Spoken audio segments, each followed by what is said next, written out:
Hello, welcome to another DBN video. Today's video is the Battle of Plancenoit, part of the bigger Battle of Waterloo, 18th of June 1815. Quite a famous battle. The reason I'm doing today's particular scenario, which is quite a small specific scenario, is because its main feature is the fortified village of Plancenoit, which in DBN terms is a BUA, a built up area. And I've had several people contact me and ask if I could do a coaching video on how to defend and attack a BUA, a built up area. So I thought I'd do the Battle of Plancenoit because it's an ideal battle to show the attacking of a BUA. So first of all, let's have a look at the best way of first of all to defend a BUA and then approach and attack a BUA in DBN. Okay, here we have a BUA, built up area. And first of all, we'll talk about how best to garrison and defend the BUA. To garrison means to move inside, deploy and barricade the village or small town. And the best units to put inside a BUA is light infantry. And the reason I say that is because if you put a light infantry unit to garrison a BUA, then its range is 360 degrees, same as musket infantry. However, it fires out to 300 paces instead of 200, and that of course is very intimidating for any opponent. What it means is there is a total exclusion zone around this village, and in this case with light infantry is up to 300 paces, which here, there's your 300 paces.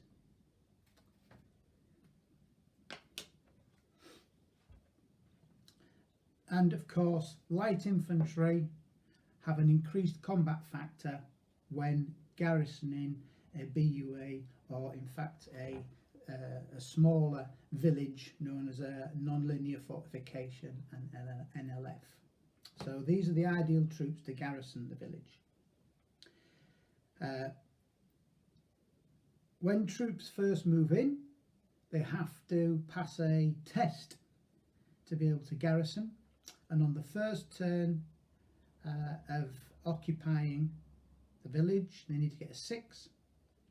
If they fail that, the next turn is 5 or 6, the following turn 4, 5 or 6, etc, etc. Because it's not easy moving a unit into the village and organising its deployment and its fortification. It's not a simple thing to do. But for most scenarios, the garrison is already occupying the BUA. And that's what we've got in this case. So that's the best troops to put in there. If you don't have that, obviously it's musket troops. So how to attack and approach the BUA? Well, the garrison gets a +4 in close combat, and the BUA is considered a cover and a fortification, so you get -2 firing at the BUA. So it's a difficult objective to take. So you want to approach it with an attack column. Here we have our attack column. That's just moved up, moved into range. The reason you need an attack column is because you cannot support an assault onto a BUA. Each each attack has to be done unsupported because of the sheer confusion of attacking the BUA, because I'm sure you appreciate this is not a fixed line. It represents small streets, corridors, etc., etc. So there's no, very difficult to support an attack going into a built-up area. It's just chaos. So there you have your attack column, and that's normal infantry. That would be 4 plus 2, so their combat factor would be a 6. Here, their combat factor would be an 8. 4 plus 4 is 8, so it's 8 versus 6. I'll just show that for you. So, in the current situation, the defenders have a basic factor of 4 and 4 for garrisoning, so they're on an 8. The attackers are on a 4 plus 2 for being an attack column in close combat. That would put them on a 6.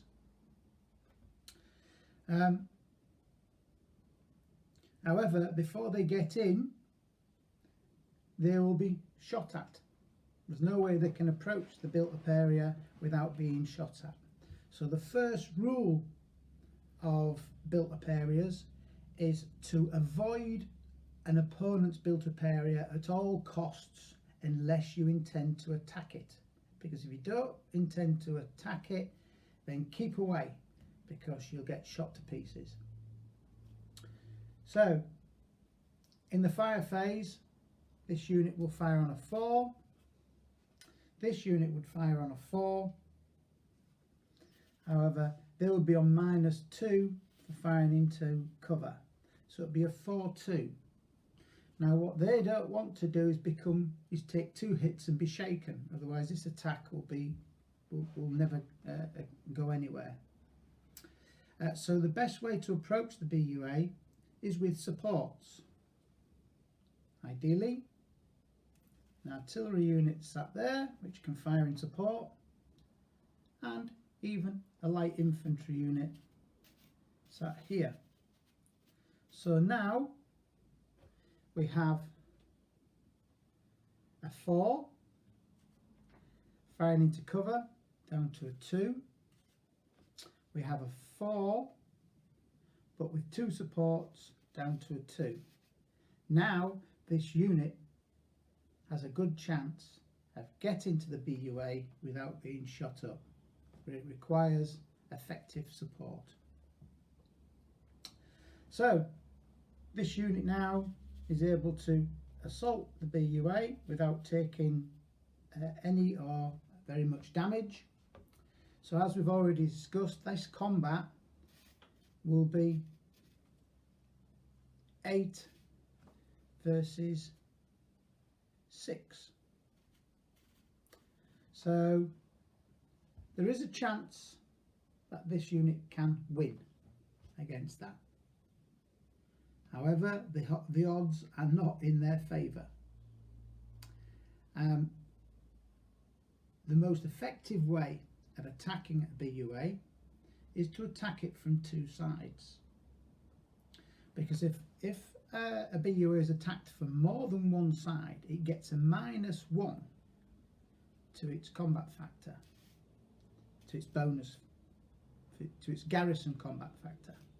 So there, the odds will be that little bit more closer if it's attacked by an attack column from another direction. So what would happen in this case here, first of all, if you notice, there's 1 garrison unit in there and we've committed 6 combat units to attack it with no guarantee of success. It's not easy assaulting a built-up area. However, if the attackers win, then the defender is dead. So the rewards are there and you get to occupy the built-up area. So what we have now is two separate attack columns, and they will both fight separately. So he's on a 6, the garrison is on a 7. You throw a dice and you see the results. Obviously the garrison still has the advantage, and we will presume that in this case the advantage is maintained, the scores are roughly equal, therefore the defender wins the dice throw. If we assume the defender wins the dice throw, then the attacker is pushed back, and then immediately we go on to the next combat, which is this one. So again we fight the second combat again now, the second combat with the second attack column. There on a 6, however the garrison is now back up to an 8 because it's repelled the first assault. It now fights the second assault on an 8-6. The chances of this assault succeeding is less than that one was. So again we will assume that the dice throw didn't go in the favour of the attacker, and there again they're bounced off again. So you've had 2 assaults, both failed. These have both got hits, or even, yeah, well, probably just 1 hit each, and that's the end of that first failed assault. Now if the dice throw did go the way of the attacker, which it quite easily could do, of course, because the odds are not greatly different. We're assuming again 7-6. If, for instance, this unit wins the combat, then the defending garrison is destroyed, and the attacker immediately follows up, and the garrison and the unit moves in to occupy, and then of course that unit moves forward. Now that's not the end of the story. If the defender has troops waiting outside, so that's the end of the attacker's move, it's now the defender's turn. He can move straight back in and fight a combat inside the built-up area. And the way that works is in both units are classed as being in bad going. All combat inside the built-up area is bad going. Units have no flanks, so you can't flank attack someone in a built-up area. Units can be supported, so you can counter-attack and put another unit in, so you can have a situation like this. So there is 2 units counter-attacking into the village.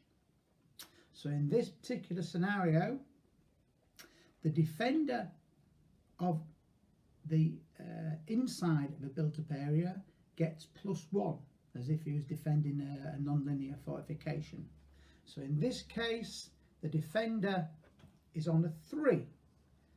He starts off on a 4, that's his basic factor, -2 for being in bad going, down to a 2, +1 for defending the inside of the built-up area, so he ends up on a 3. However, the attacker has a support, so he goes back down to a 2.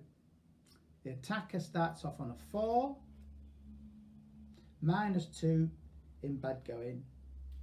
So in this combat here, it would be a 2-2. And the loser is pushed back out of the built-up area. Now, one small point of note with this combat inside a built-up area is that the best troops, again, to throw into an attack inside a built-up area are light troops.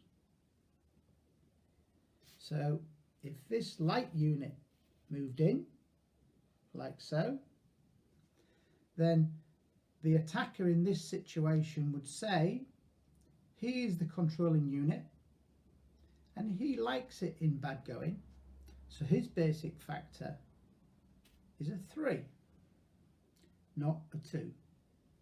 So in this combat, because you've got light troops in, the counter-attacking side has got the advantage. So if you're counter-attacking into the inside of the built-up area, then again the best troops to use are light troops. And in all situations, the best troops to use are elites. Elites for defending and elites for attacking. That's the best way of using your elites, is in situations like this.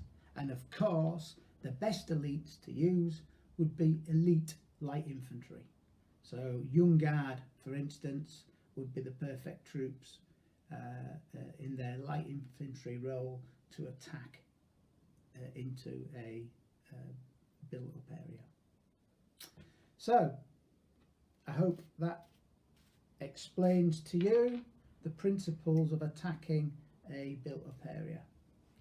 Rule 1: if you're not going to attack it, avoid it like the plague, because it will sting you if you get close to it. If you're going to attack it, plan your attack. You can, of course, risk all and attack the built-up area without caution, and you just rush it. There we have. There's our defender. You, the attacker, are just throwing caution to the wind, and you're just going to rush the village. Okay? You may get lucky, you may not. Due to not being able to maneuver, you rush it like so. You may get shaken going in, you may not. You get to that situation, remember, both fight separately. You can't support each other, so you're throwing them in. And of course, it's defender on an 8. Can't do that, can I?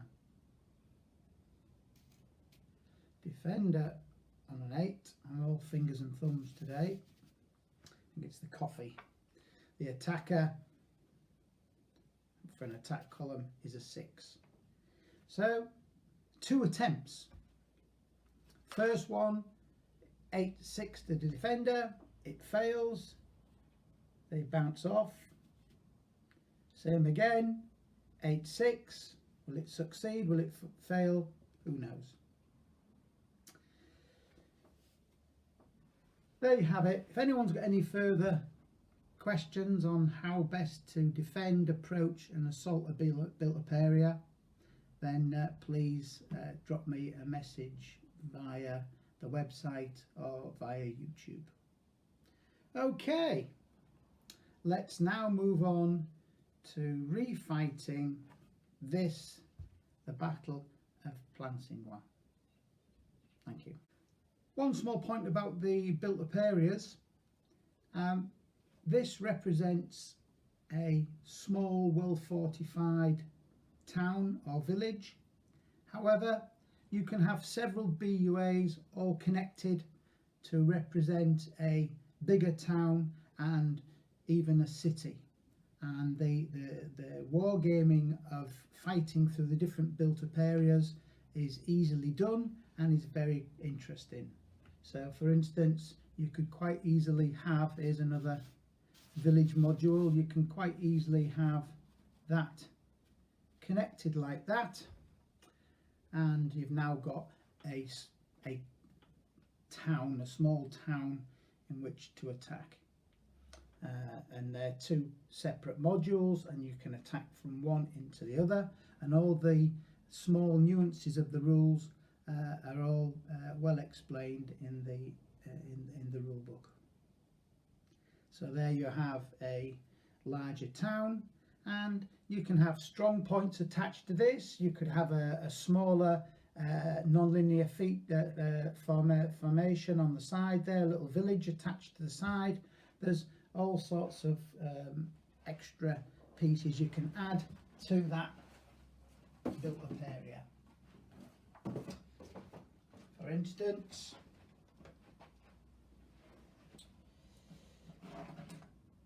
there we have a village on the outskirts of the town, which is an NLF. That'll have to be taken. So now we have a town with a small village on the outside. There could be a gap in between if you wanted, or you can have it connected. And you can even have, of course, a strong point. There's a strong point attached there, which adds another interesting dimension. And again, all the rules explaining all this are in the book. And that would make for a really interesting fight and attack. Right, thank you very much. Okay, here we have the battlefield of Plancenoit.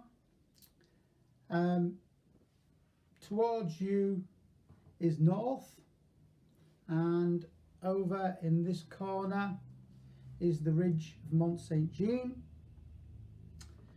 Obviously here's the BUA that we've been talking about, and impassable river here, and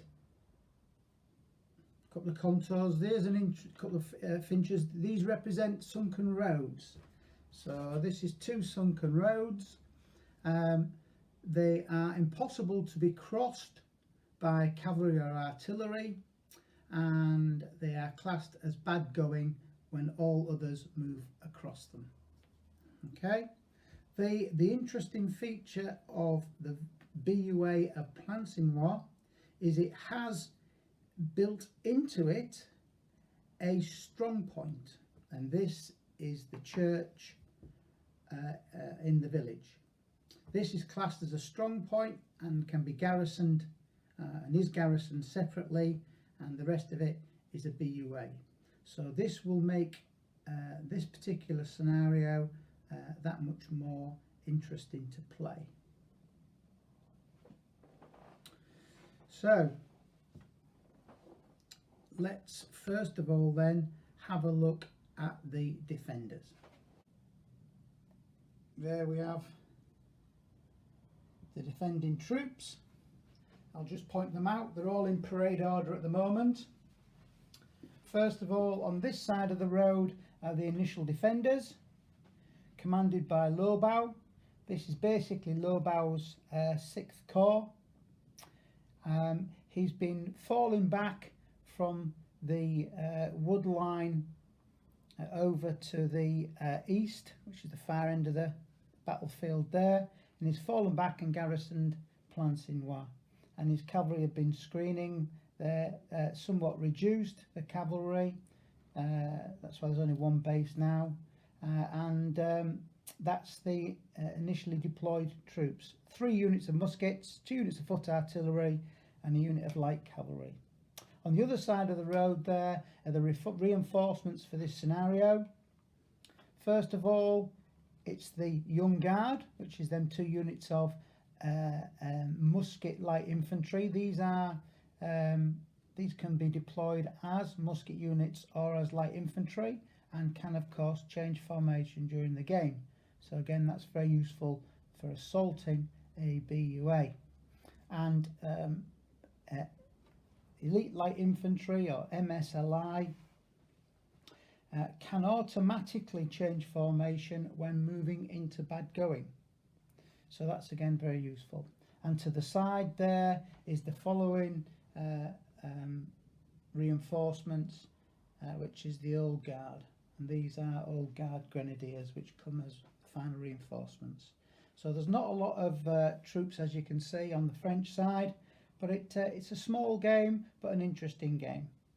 So let's now have a look at the attacking Prussians.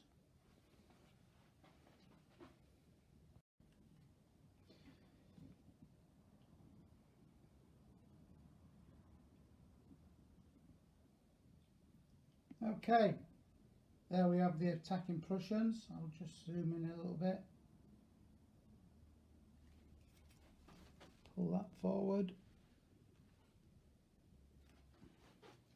Let's have a look what we've got here. Initially deployed Prussian attacking force. This is Bülow's Bulow's fourth corps. I'm very poor on pronouncing names, but we'll call him Bulow. And he has, first of all, 2 units of regular Prussian infantry, and these are musket light infantry. These are pretty well trained and well drilled. They'll include battalion of fusiliers, so they can be deployed as light infantry or as muskets, very much like the Young Guard are. Next to him is 6 units of militia class muskets, of which, interestingly, 3 of them, beg your pardon, these 3 here with the blue flags, are Silesian Landwehr, who fought particularly well.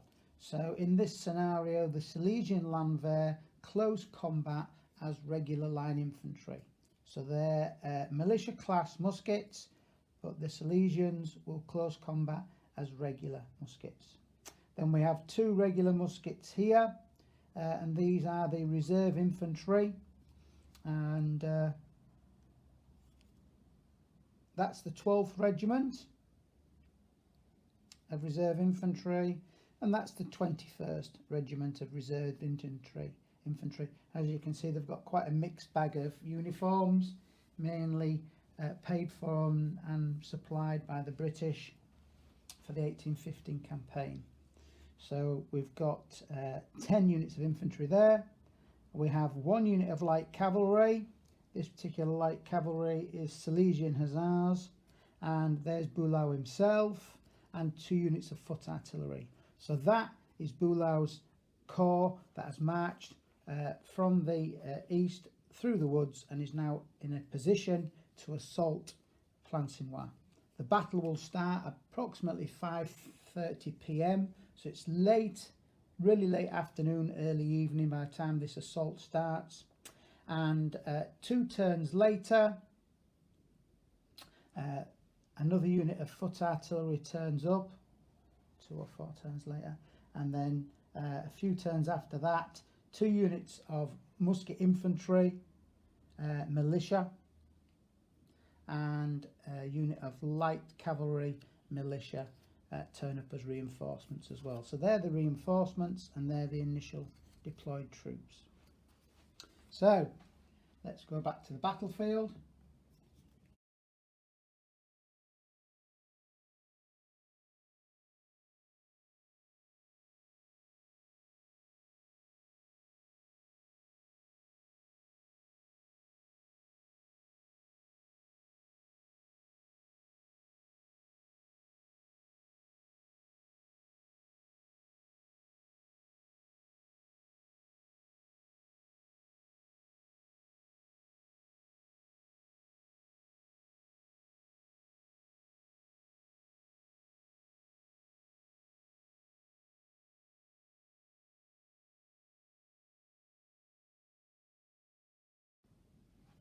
Okay, here we have the defenders deployed. I've positioned 1 battery of artillery on the hill there, and that covers this entire approach on the right flank, and the other unit of artillery covering the left flank. Garrisoned the village and garrisoned the strong point. Therefore, that unit inside the village has to make a detachment, so it starts the battle with 1 hit. Lobau in the rear, so he can control the whole battle. My cavalry back here, I don't know what I want to do with them yet. We'll have to wait and see. And the infantry held at the rear there, and I've got 1 unit here. In case the village is assaulted, it can always counter-attack and move back in. So the French are waiting to see how the Prussians deploy.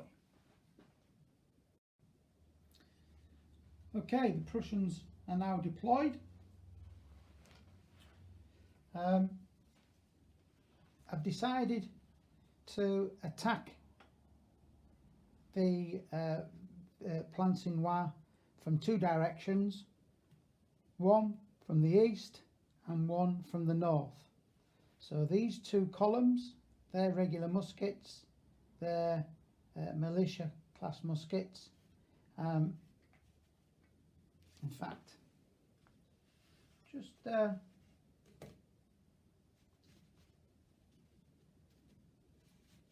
them around.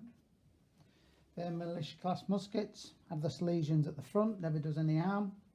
And I've got my light infantry are screening my artillery and screening this other militia attack column, which is a Silesian attack column, and they intend to come along here, swing round and assault the village from that side. I need to take the strong point. Whether I do it beginning or afterwards, I don't know, but I need to take the strong point. My cavalry are just going to be a nuisance. This unit of light infantry are screening the artillery so it can advance within range. Interestingly, I've got artillery here, so they'll probably engage in counter battery fire over there. But my infantry are able to advance underneath the artillery because the artillery is firing from high ground to high ground with the valley low ground in between, so the infantry can march underneath it, not a problem, as long as they don't go within 200 paces of the firer or the target. Okay, for the scenario, victory conditions. The Prussians win if they hold Plancenoit and the church at the end of the game. The French win if they destroy 7 Prussian units, Boulou counting as 2, or hold Plancenoit and the church at the end of the game. So it's all about taking the church and the BUA by the end of the game, and the game lasts 12 game turns. French have deployed first, the Prussians will move first. Prussian reinforcements arrive on turn 2 and turn 4 on a dice score of 5 or 6.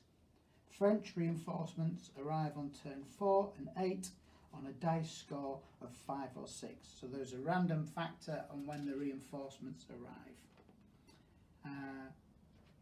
Other than that, I think we're ready to start the battle and see how it plays out. Firstly though, let's quickly have a fly round the battlefield.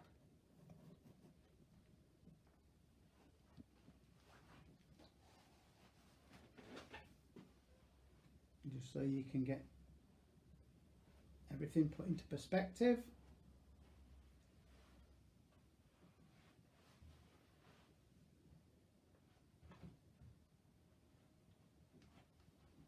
Sorry about the movement of the camera. There's the young and old guard waiting for their turn to make a difference. Somehow I think they'll be needed, and I think Lobau will be desperate for them to arrive. Both commanders are par, in other words no pluses or minuses to their cat dice throw. Okay, game turn 1. On deployment, the Plancenoit is 1200 paces from the edge of the board, and the Prussians deploy up to 600 paces in. So the BUA is 600 paces away from the Prussians on deployment. Prussians go first. Again, I'm using 2 coloured dice, black and white for the Prussians and blue for the French. So on the first game turn, Boulou gets +2 to his cap throw because he's the attacker. So he needs it. So he starts off with 3 actions. So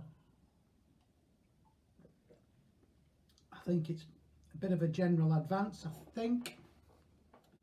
Okay, so they should now be 400 away. That's all jolly good. There's the 3 caps. General advance by the Prussians. Prussian firing. Well, we've got counter battery fire here by the Prussians. The French are not going to fire back. They're going to concentrate their fire on their threat, which is a militia attack column. A little bit of a threat. So Prussian artillery on a 3, French artillery on a 3. French are not firing back, they're down to a 2, but it's counter battery fire, so the Prussians have to double the French. 7, 4, not double, so not effective fire. There is no more Prussian firing. Over to the French. Well, the French have got their artillery to fire. On the far side, their artillery over there can fire as well.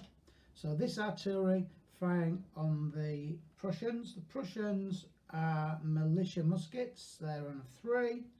French artillery on a 3. 4, 6. Prussians win. Ineffective artillery fire. So our battles often start. Could easily be the other way. Artillery on the hill, let's see if they have a bit more success. If they fire on the light infantry, they'll get a -1 firing on lights. That's why I use the light infantry to screen the advancing columns. So they will fire on the nicest target, which is the cavalry. So Prussian cavalry on a 3, French artillery on a 3. Good result there. 9-6. First blood to the French on the rather attractive looking Silesian Hussars. Take their first hit. There we go. That's the end of the first turn for the Prussians. Over to Lobau. He throws a 3 for his cat throw. There's not an awful lot he wants to do, I don't think, but we'll see. I think he's still got to wait and see how things pan out. He could move his infantry to be a bit more useful. I think he'll just move these infantry to there for now. Just see how it works out. Other than that, we'll just move the cavalry forward. You can see the cavalry quite easily. He'll move them forward. Move them forward at least. Move them forward twice. So that will be 800. So they will come up to here. They can't go through the sunken road, so they'll get to there.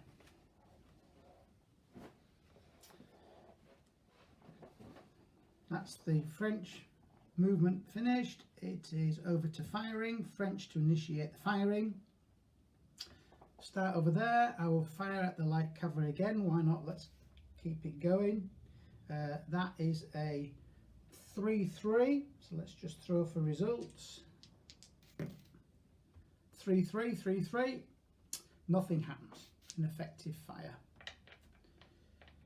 Over here, this artillery is going to fire on them boys, and the Prussian artillery will fire in support. It's probably yes, they will. So he's on a 3, French are on a 3, but there's 1 support, so they're down to a 2. And the attack, the Prussian column is on a 3. There we have it.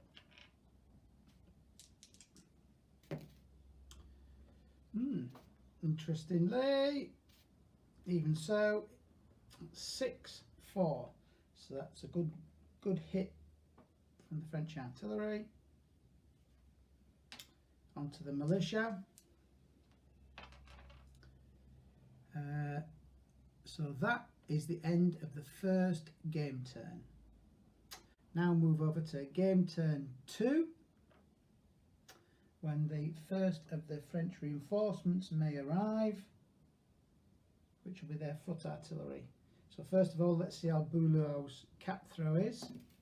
He throws a 1. Oh my god, he threw a 1 last time. Boulot is off to a bad start. Let's see if his reinforcements come on. He needs a 5 or a 6 to get them on. So his reinforcements come on. So what does he do? Does he move his troops' momentum forward, or does he bring that foot artillery on? I think he's going to, if he's only got 1, he's going to bring on that artillery. And he will bring the artillery on.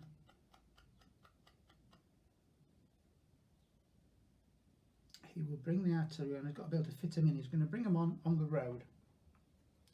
Foot artillery on the road is 300. So these boys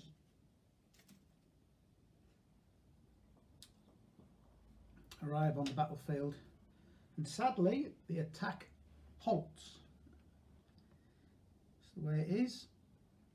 Big pause in the battle at the moment. So the Prussian firing.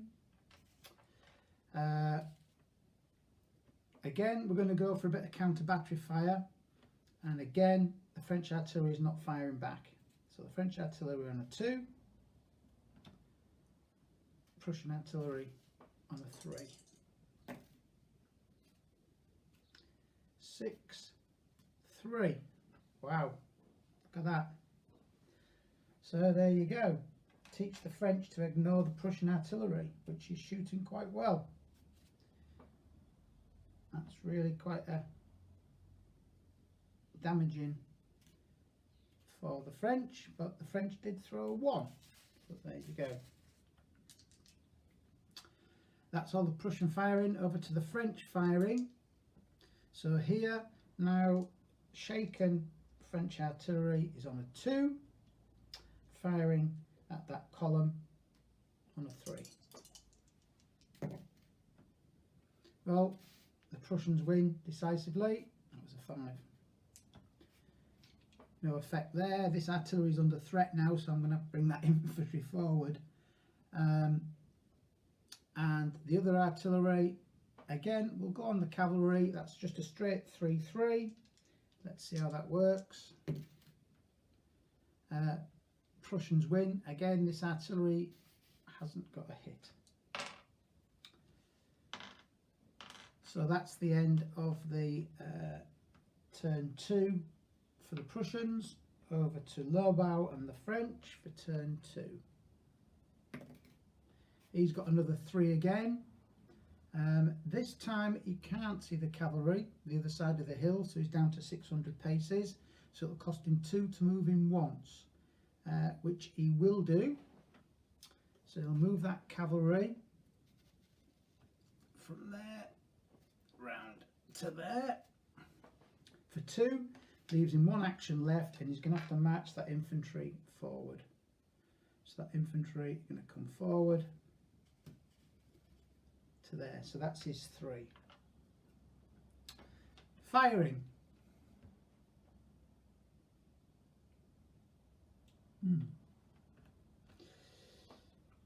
Him on him, and he's going to fire in support again. So he starts off on a 2 because he's shaken. However, he's firing in support, so he's down to a 1. Prussians on a 3. They need to get a move on.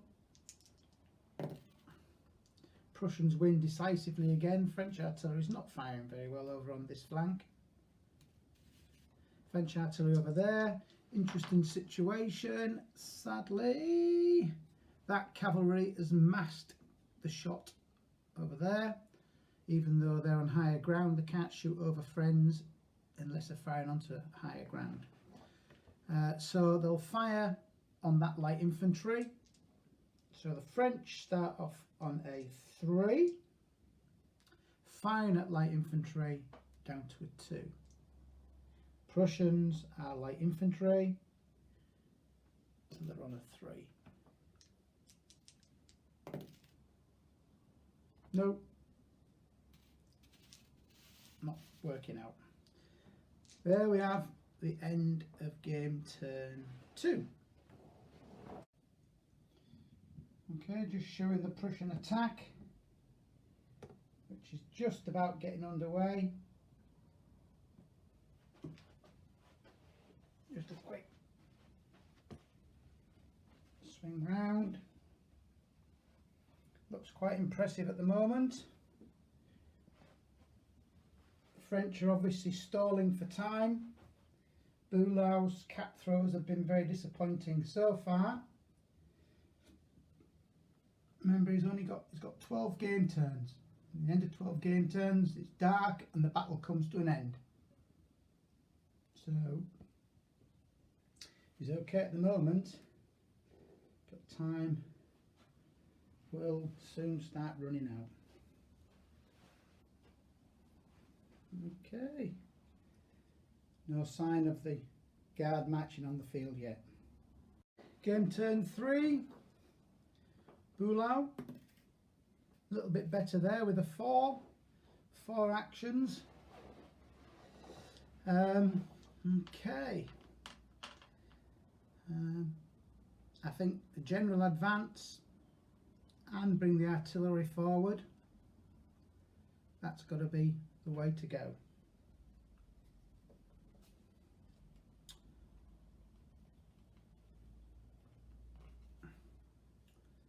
Keep them turning the flank slightly. Now when they move forward, they're going to be in firing range of the BUA, so I'll have to just consider this slightly at the moment. I might want to just pause. Look like getting too caught up in it. I think I'll pause the approach in the BUA at the moment. Let's move that unit down the road.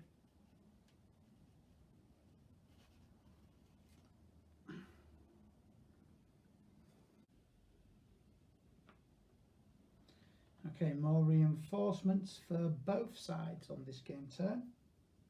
Okay, Bulow gets a 5. Very good.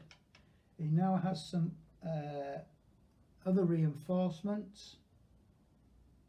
He needs to get a 5 or a 6 to get them on. And he does, another 5. So he will bring on his reinforcements first of all. And they're going to use that road.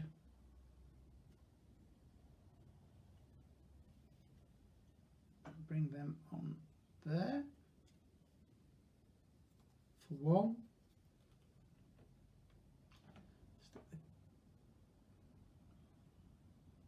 And I'll bring on the cavalry over here for another 1. Reinforcements can come on anywhere along this line. So that's 2, so that leaves 3 actions left for Bulow.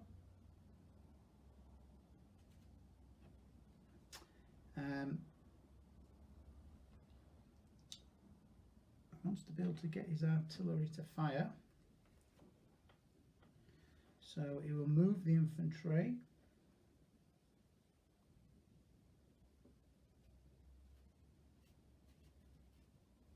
to there, which is manoeuvred out the way.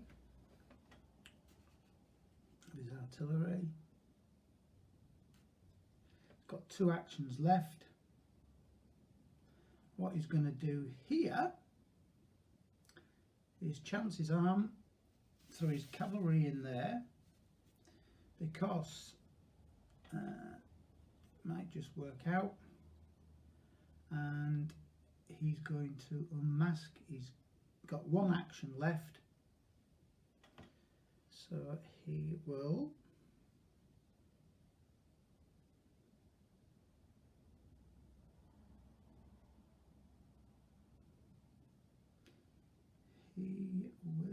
for 1 action remaining, he will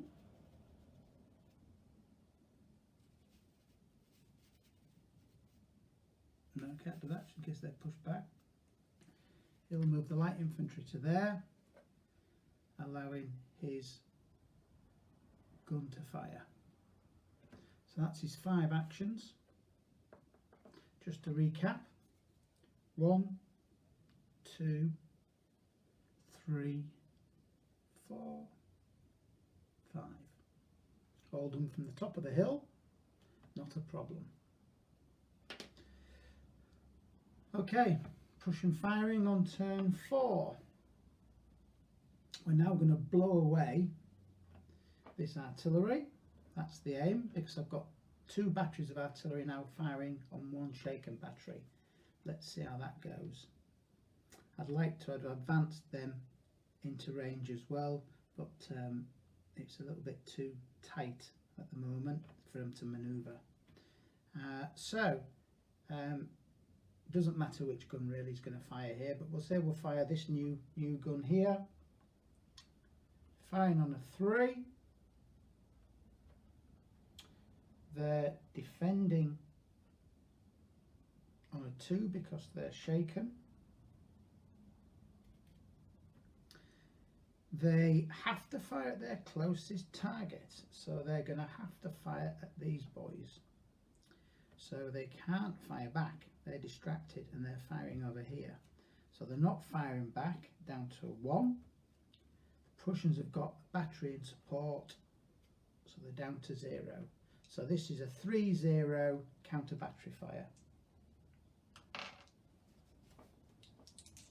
This is how artillery is used effectively. But the French have thrown high, so that's no good. Counter battery fire, that's 8-6. So they've survived. There you go. Next Prussian firing is here. He's going to fire on his artillery, and the artillery is not going to fire back because he's got some other nice targets.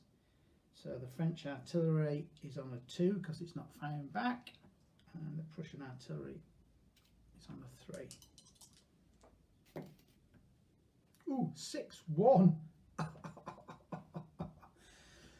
If you get a 6-1 result in DBN, something catastrophic has happened. Something out of the ordinary has taken place. And that happens on the battlefield all the time. But a 6-1 result, you would expect something significant to happen. And of course, with a 6-1, that's made a mess of the French artillery on the hill. So the artillery is definitely taking a pounding. They're going to need that young guard storming on the battlefield. Okay, that's the end of the Prussian firing. French firing, that gun's obviously hasn't fired yet, so that's going to fire on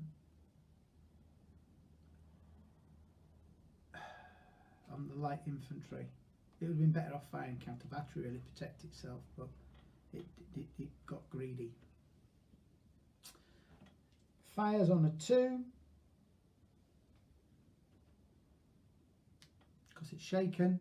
Firing at light infantry, down to a 1. Light infantry on a 3. Ooh, look at that. 5-4. So it's really it's got upset by that and got a nice shot in on them light infantry. Over here, it survived that heavy counter battery fire, so it's going to fire on there. It starts off on a 2 because it's shaken. The infantry now are under a bit of pressure because they're being canistered. So that is a -1. So they start off on a 4, their militia down to a 3, they're shaken on a 2, and they are being canistered, so they are on a 1. So they're very, very vulnerable there. However, they survive. Some damp powder. The artillery is losing its nerve. That's 5-3. So that didn't work out for the French. That's the end of the Prussia. Oh, we've got the combat. This is the first combat, close combat of the day. Cavalry versus cavalry. Light cavalry versus light cavalry. It's just a straight 3-3. No sports, no nothing. So let's just throw 2 dice.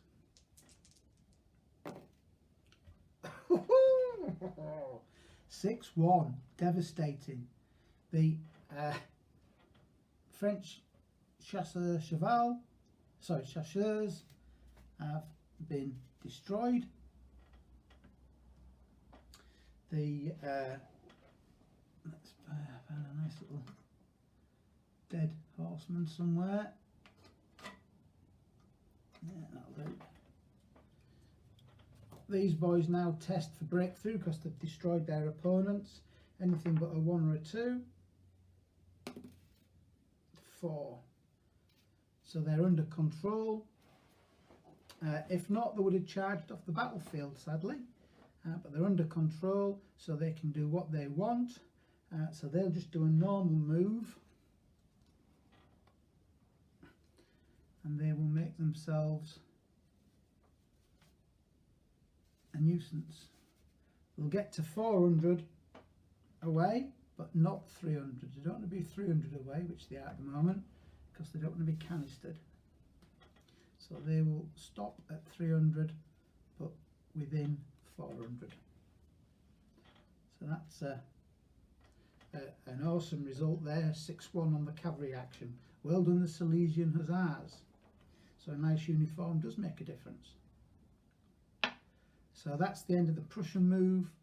Over to the French, who are under quite a lot of pressure.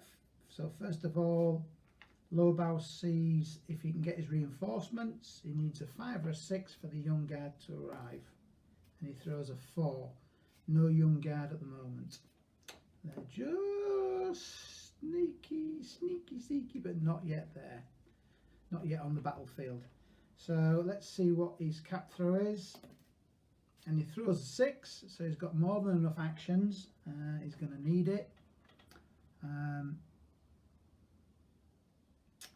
This situation here, there's nothing much the French can do. They can just hold and fire. Can't move the gun. If he moves the gun, he's not going to be able to fire. So he's just got to hold his ground, see if he can blow away that unit of infantry, and doesn't get killed himself.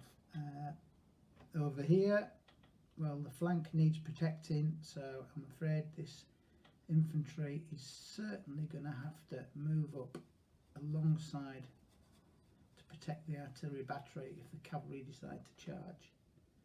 That's about all Lobau can do at the moment, other than marching forward a bit again with his infantry.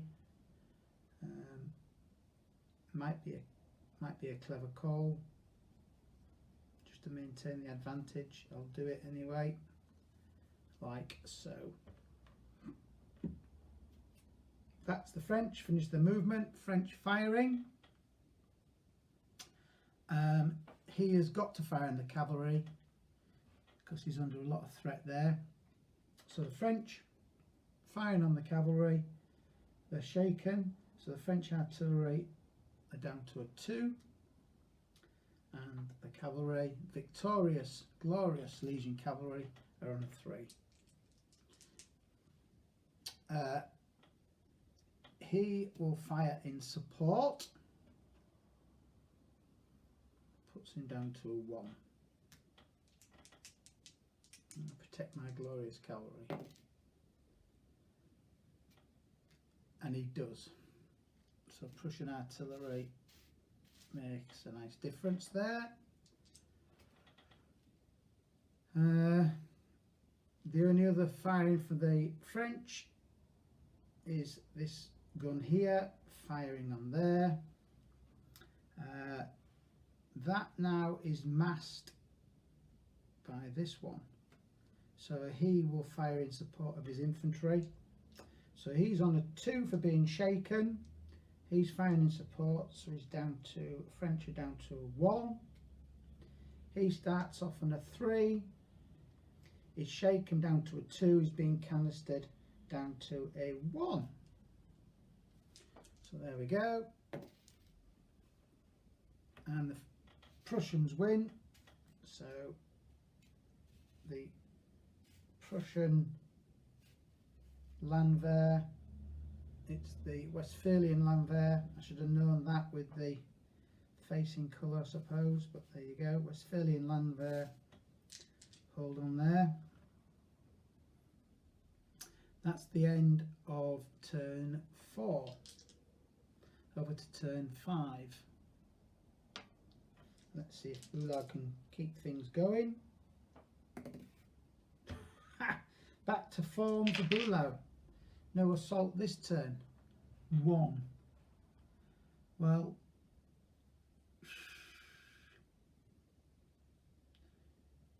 with the 1, he's not going to attack. Not going to attack the cavalry against the artillery. Okay, the artillery is shaken, but it will get uphill advantage, and it is now supported in the flank by these boys. The only way would be if I could get on the flank and attack the artillery from the flank, but this sunken lane is stopping me swinging round and attacking him on the flank, because if I was to try and move on the flank, I would only get to here and I'd get blown away with canister. So I'm somewhat stuck there with my cavalry, so I will leave the cavalry there. With my 1, I'm going to continue my advance here. These boys are going to march along the side of the riverbank like so.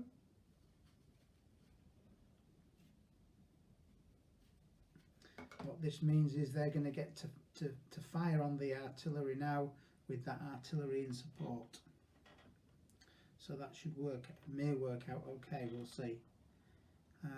That's Bulau's 1, nothing else is happening. So turn 5, firing. Prussian firing first of all. Let's go here. The Westphalian Landwehr are on a 3 for being militia, shaken and canistered down to a 1.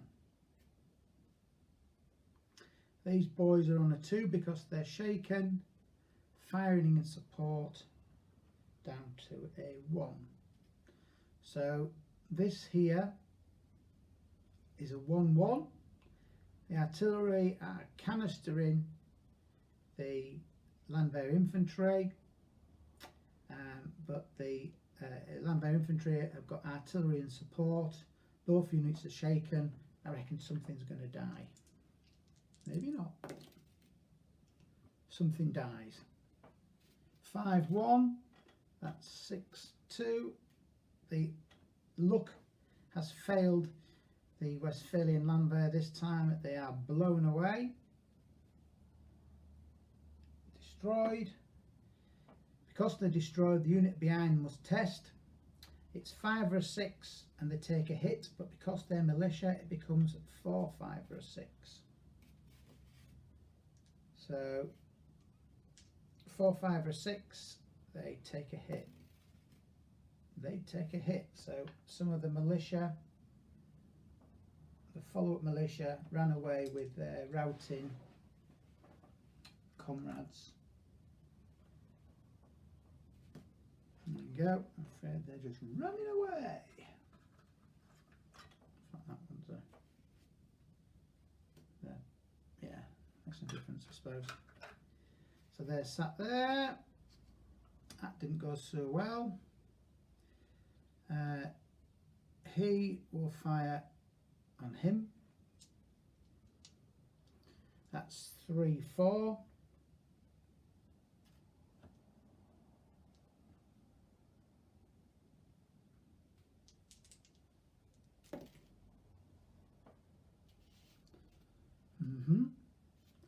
8-7, so that's a hit on them boys. Stick the head out the front, what do you expect?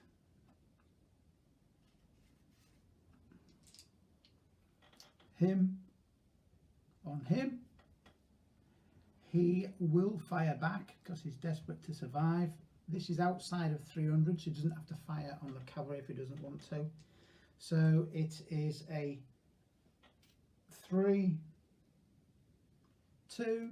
both firing, counter battery. So no effect. Counter battery is often a waste of ammunition. You ask Wellington, he'll tell you that. But sometimes, as we saw previously, luck can be on your side or against you, and you take a catastrophic hit. That is all the firing for turn 5 for the Prussians. Over to the French. Turn 5. I now attempt, first of all, Lobau sees if his young guard are going to turn up. 5 or 6. No. His cap throw is on a 4, so he can do plenty of stuff, but there's not much he wants to do at the moment. He's making the best of what he's got.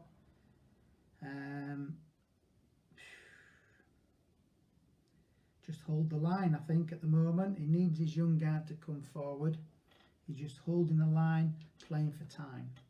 So French are not moving, French firing. He might as well do his counter battery fire here, or does he fire on the cavalry? He needs to go for his own survival, so he'll go for counter battery again. 2. The Prussians will fire back on a 3. Oh, 6-1 again. Hang on, maybe it's at least the second 6-1 I've had, maybe even the third.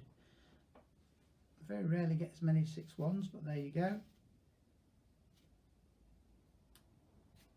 That wipes out the French artillery. Boom, as they say.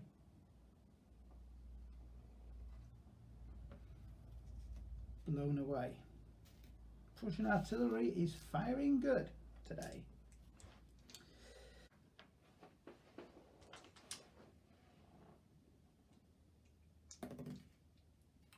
It's not landed flat. No. 5 for Bulow.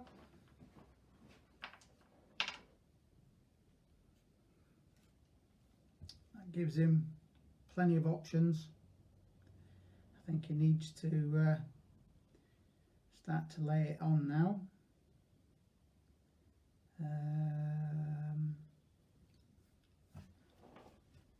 Okay, let's do a bit of manoeuvring.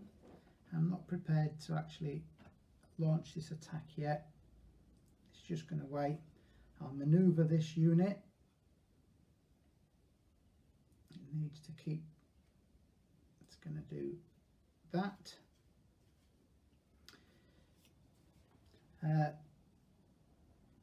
Because these two units are either side of the hill,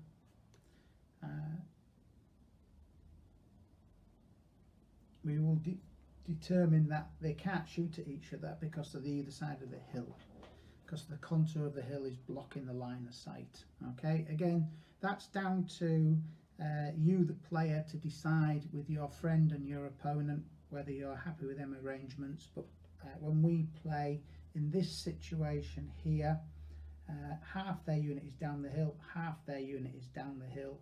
Therefore we say it's not clear, you haven't got a clear line of fire at your opponent. Therefore, if in doubt, they can't fire at each other. So there's no firing going on here. That's 1. Bulow's now got 4 left.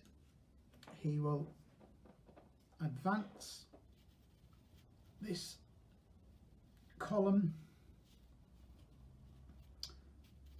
In fact, he will move the lights forward.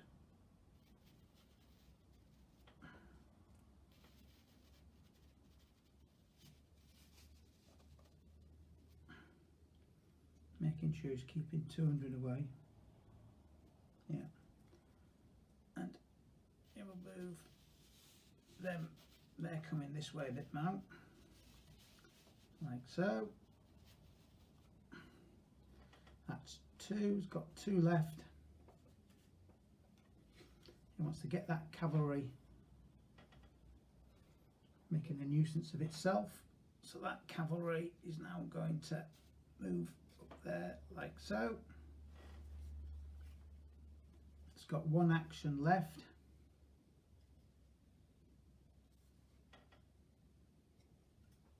It will swing that round to there.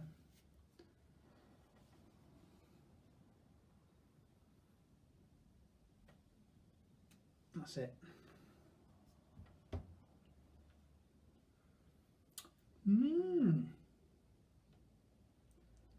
Interesting developments. Firing.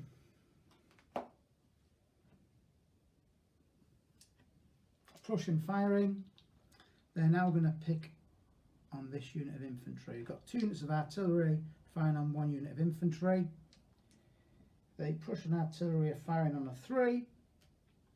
French infantry are on a 4, but they've got 1 support firing at him, so he's down to a 3.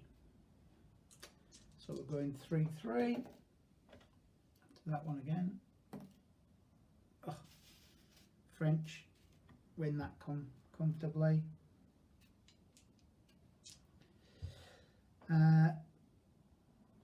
That's all Prussian firing.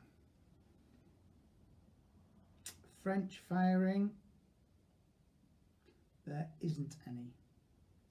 Over to the French on turn 6. Let's see if Lobau gets on his Young Guard.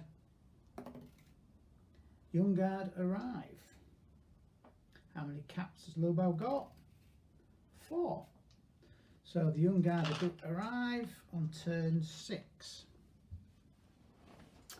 Where do they go? Left or right? Or do they split up and one goes one way, one goes the other? Well, they're going to have to shore up the battlefield.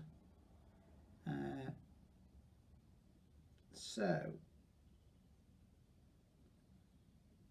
I think the best will in the world, they're going to have to split up the Young Guard. So the Young Guard match on for 1 down the road. So that's 400 down the road. That's 1 action. Remember, they can't subsequent move within 600 of the enemy.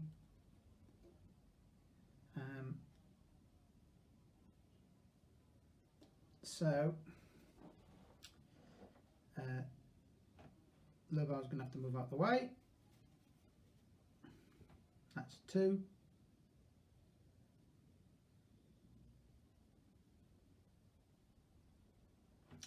These boys are going to have to shorten the line, do they? Yeah, these boys are going to have to do that so that they can't be flanked. That leaves 1, 2, 3. It leaves 1 action left for Lobau, and what he will do with his 1 remaining action is take the fight to the enemy. He will move on to the top of the hill and blast away at the land there. So that's Lobau's movement. Over to firing.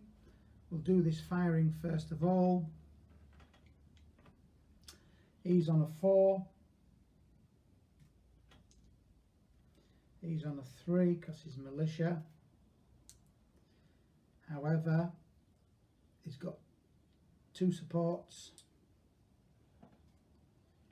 There's a lot of artillery fire coming his way. He should have perhaps withdrawn, but I'm a bit of a chancer, so this is what I've done.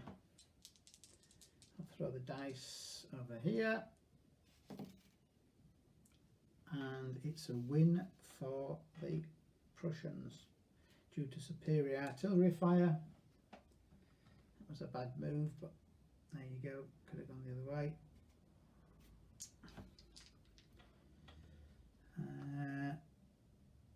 That's it for all the French firing. Prussian firing, they fired the guns. No firing from the Prussians. That's end of turn 6. It's now turn 7. Prussians need to get themselves sorted out for an assault. Let's see how Bulow gets on. He needs a high score. And he's on a 1. Okay. With the 1, he will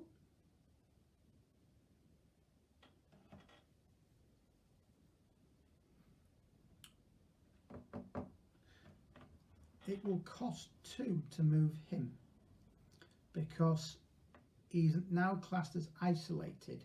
If you are more than 300 paces away from any friends, you become a detached unit, and it costs 2 to move, and that's what's happened here.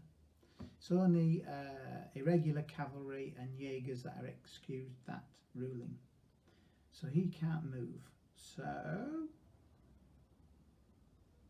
maintain the pressure.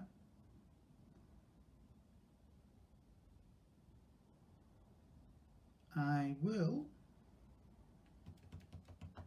for 1, I'm going to convert my light infantry into close order muskets for the assault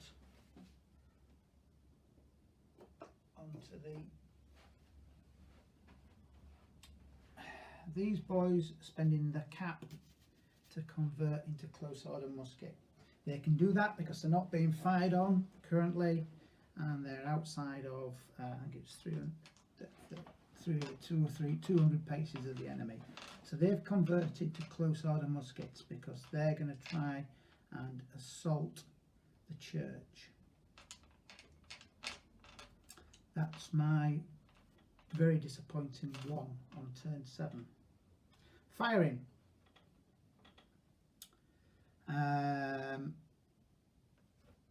This will continue. Hopefully I'll blow them away now, and that'll be the only firing I've got. He's on a 3.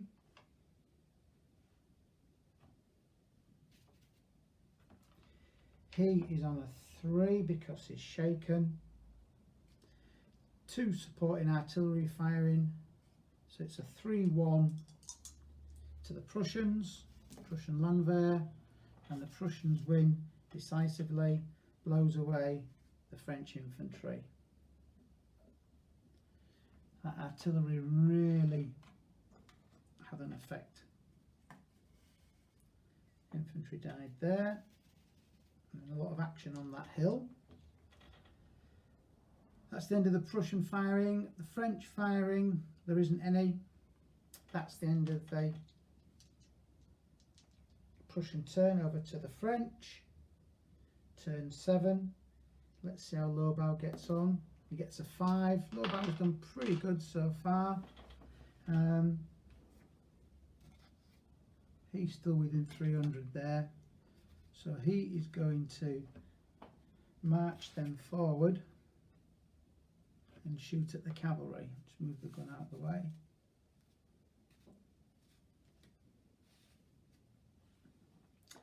That costs 1. In future it's going to cost 2 to move them, but at the moment it only costs 1. And he needs to rush forward. So he's going to, not going to get any much significant subsequent moving in. There's the closest Prussians over there, 600 paces away. So he will move these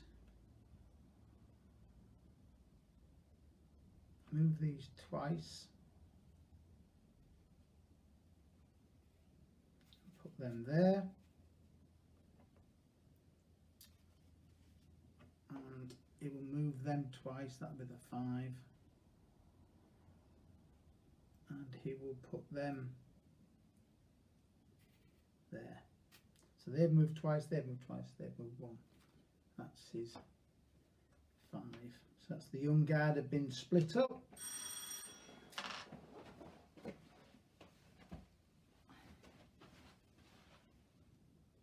Okay, French firing turn 7.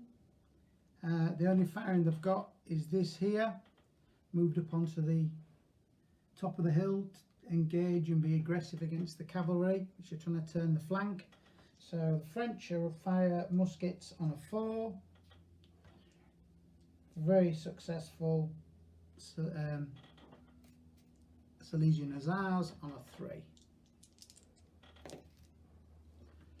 And the Silesian Hussars survive, win the fight. They flinch off the shots coming from the advancing French infantry. That's the French firing. Over to the Prussian firing. Again, there's nothing left to fire at all. So that then is the end of game turn 7. Game turn 8 for the Prussians. Let's see how Bulow gets on. 2. That's rubbish again. Bulow's not really been performing too well today. But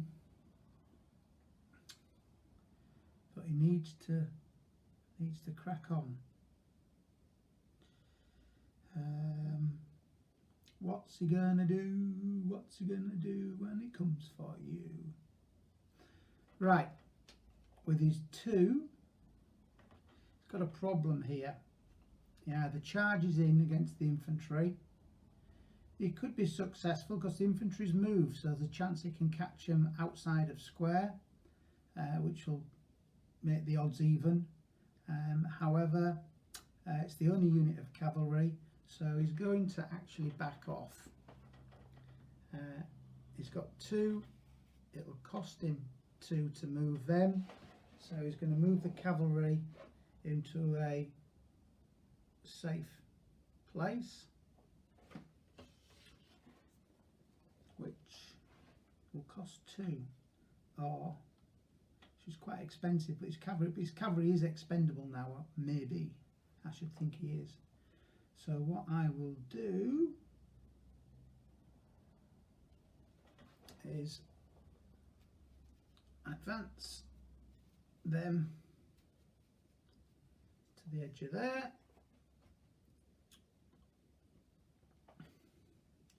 and advance them. Need to wheel like so. So they're still outside of 200, but they're getting ready to do the business. So that's the 2. Still not ready for an assault. With 2, it's not worth it. If I've got a higher score, 4, 5 or 6, I may well have advanced towards, launched my attack on Plancenoit, but I haven't. So Prussian firing, there isn't any Prussian firing. It's not worth firing on the built-up area because, as you probably know from the rules, you can't hurt people in the built-up area. Best you can do is just suppress their firing. French return fire, well, we've got this dodgy situation here, but that's it. So that's a 4-3. Let's just throw the dice on a 4-3 to the French, and that's 7-4. So that's a hit on my lovely cavalry. Don't like it. Right, over to Lobau on turn 8. He sees if his old guard arrive on... No, do they arrive on turn 8? Yeah, old guard. Do they arrive on turn 8? Let's see, 5 or 6. In comes the old guard. Nope, not yet. They're chomping at the bit, but they're not here yet. So let's see how Lobau gets on with his cap throw. He gets a 5, so he's loving it.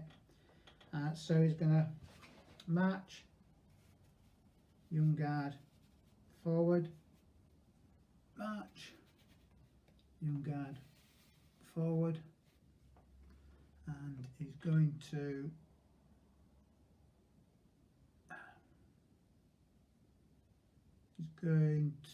manoeuvre them. That costs 2, of course, like so. That now puts them in their zone of control, so they have to go straight back or attack if they want to move. That costs 2, 3, 4. He's got 1 action left. Might as well just keep himself relevant, and he'll go there. Well done, Lobau. French firing. The only French firing at the moment is here against him. If I had light infantry in here, then all these would have been being shot at, which would have made a difference, but I haven't. So he's on a 4, he's on a 2. Let's just put that on there because he's now shaken. Beg your pardon. 4, 2.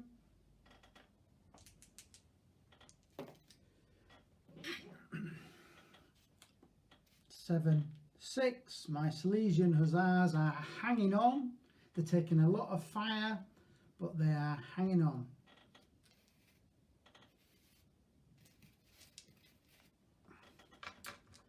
I just wish Bülow could come to his aid. Okay, any Prussian firing? No Prussian firing. Turn 9. Let's see how Bülow gets on.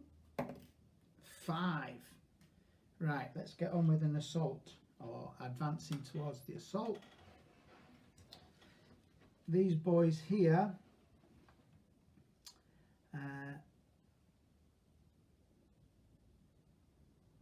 they're going to have to get involved as well. So they're going to advance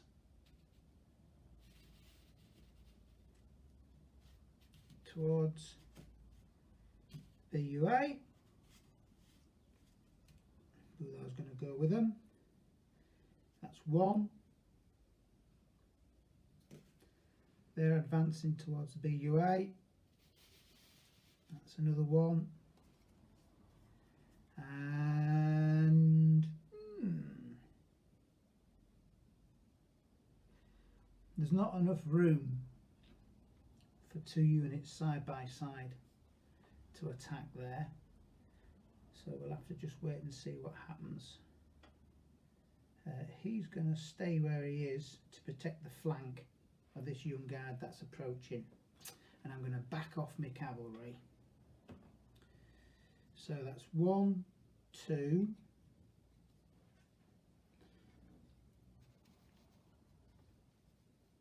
cavalry's backed off. Remember, it's minus 100 paces for moving backwards. He's got 5 to begin with. He's gone 1, 2, 3.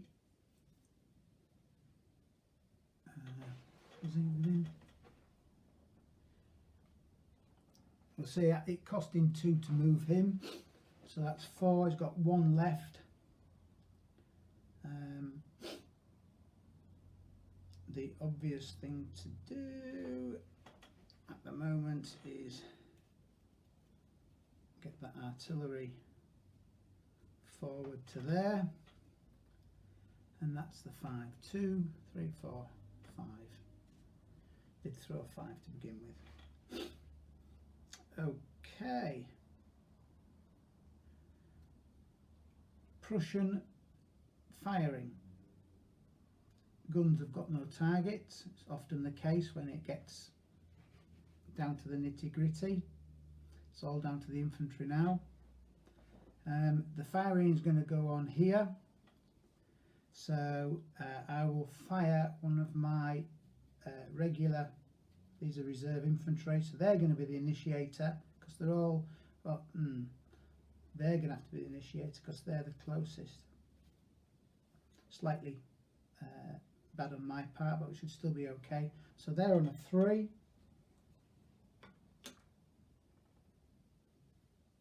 Firing on the village, onto the BUA, down to a 1. They're on a 4. Wrong one, sorry. They're on a 4. I've got 2 supports. They're on a 2. So it's 2-1 to the defenders on the firing.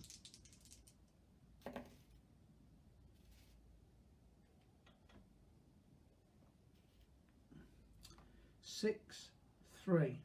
There you go. I did warn you about approaching built-up areas. It's a painful business.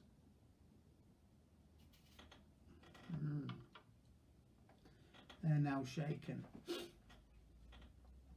to see how that pans out.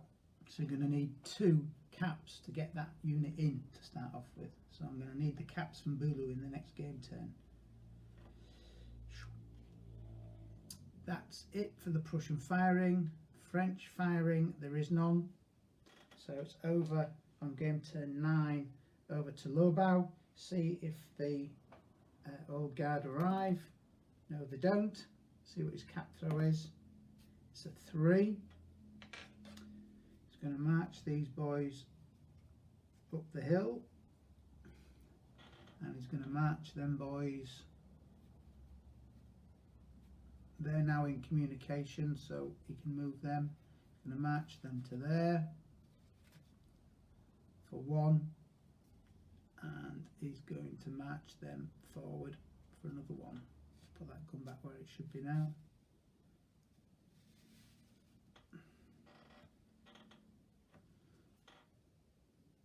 So they're going to both fire on there. It's going to be quite lethal on them. So that's the 3 from Lobau. As you can see, it's a real nitty-gritty fight at the moment. The French are still very much in the fight, especially with their young guard now on the scene. So let's see how we get on with the firing. First of all, we've got this firing here by the French.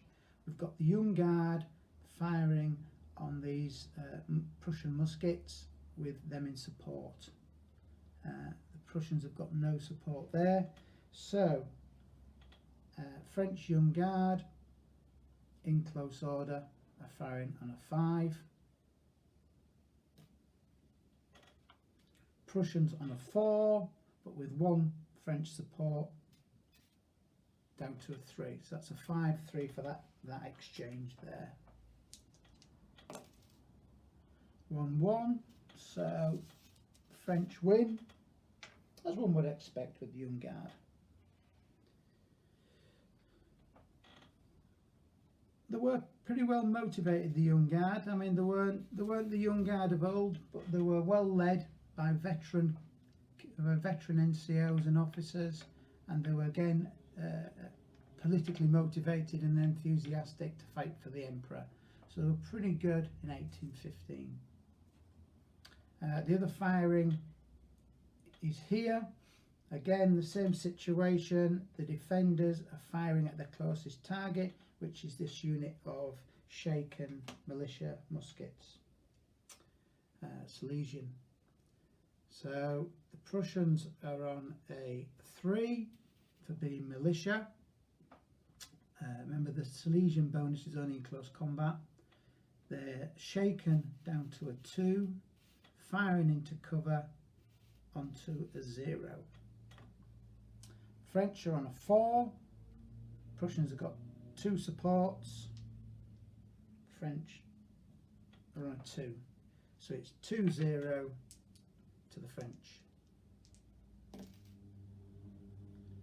French win decisively. blow away, destroy that unit of infantry. Test for the one behind. As we know, they're militia, so 4, 5 or 6 they take a hit as well. They do. Ooh. So that militia infantry are melting away quite a bit, and that's a unit of dead Prussian militia laid on the battlefield. Okay, it's in the game turn 9. Just have a quick swing round. Bulau was certainly taking his time, waiting for the 2 flanks to be cleared, and he's probably left it too long, because now the Young Guard, as you can see, are making their presence well known. So the delay by Bulau hasn't really paid off. He's now advancing towards the BUA, ready to assault this game turn 10. He's advanced forward on 9. He's now in a position to assault. However, he's only going to be able to attack from one side, because the unit that was ready to attack from the other side, as you can see, has been shot away by the defenders. Luck didn't go the way of the Prussians, so he's only going to be in a position to attack from one side. So is he going to attack or not? I think he's got to attack. He's got to. He's being forced into it. He doesn't want to really attack if he can get more troops round to this side of the BUA, so I can attack from 2 sides at the same time. But he's certainly not in a position at the moment. It's all still to be fought for.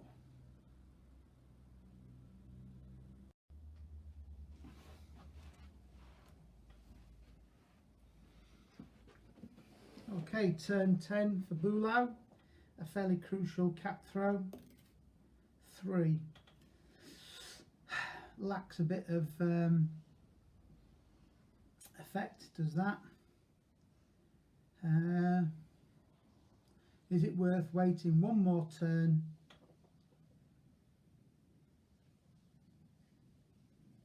This artillery can now fire in support of the village.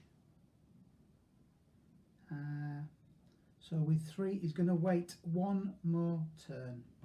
Big call, but that's what he's going to do. Might regret it, but he'll wait one more turn. So for the 3 actions, he's going to move. Let's get that out of the way. He's going to move him into position, but not be the closest, so he won't be the controlling unit. That's one action.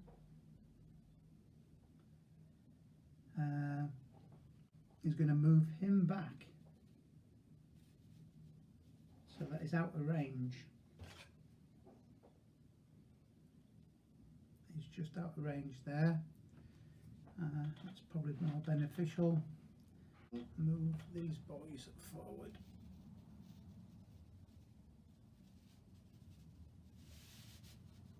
There. That's his 3. He's waited one more turn. This is turn 10. Firing for the Prussians. Okay, he's going to fire in support of the village. He's going to fire at the Young Guard. You can clearly see 2 points on the Young Guard there. So he's on a 3, Young Guard are on a 5. These still too far apart at the moment. And he's on a 3. 5-3 there. 9, 8. Very good. Good shooting by the Prussian artillery. So chip off the Young Guard there. They walk like that, one little bit.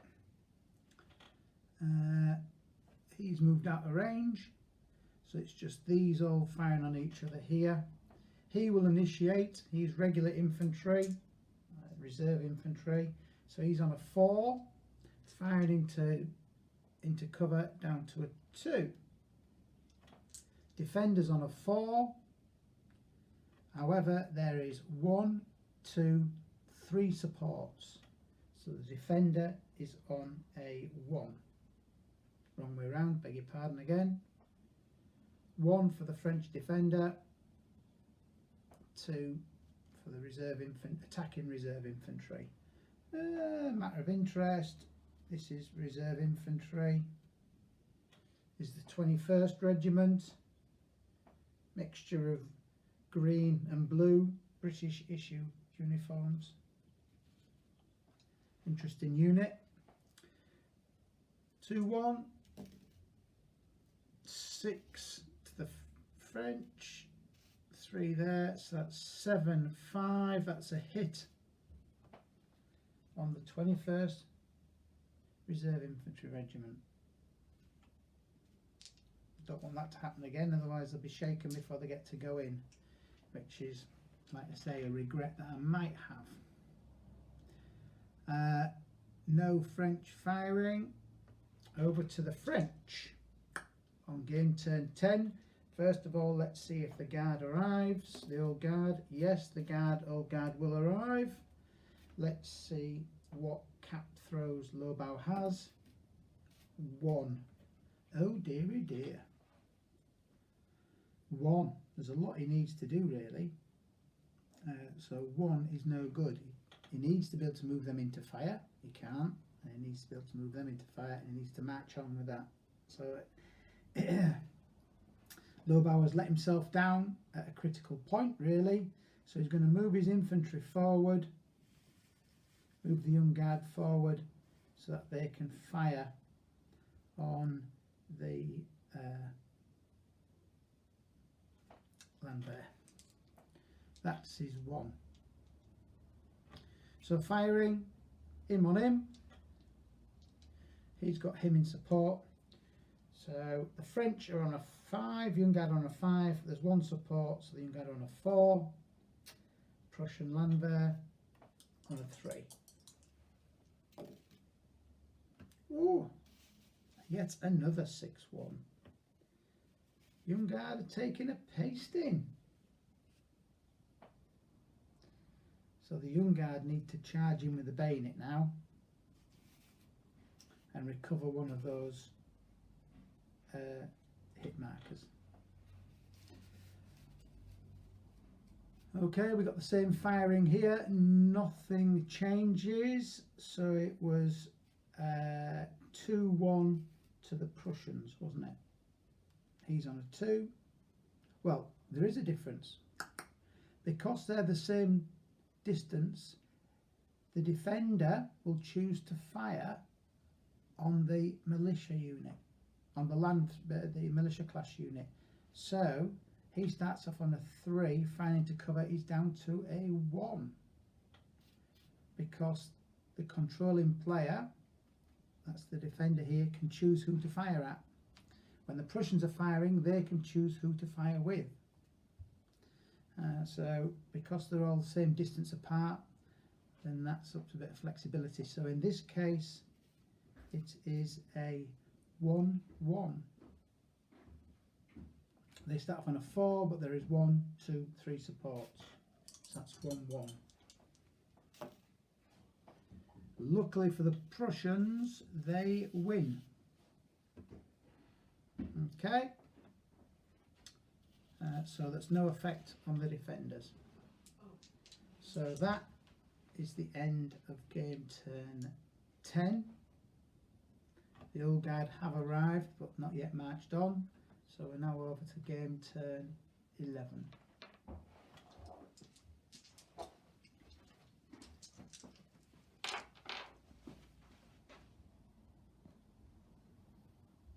So here we go, turn 11. Let's see, bearing in mind that there's only 12 turns, so now is the time. It's going to be a once off attempt, I think, or twice at the best. 2. Okay, so Boulot's got 2.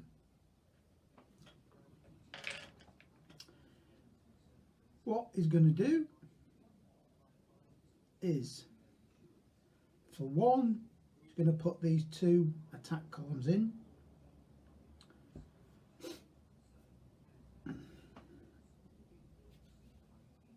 Bang, bang, that's them two stormed in.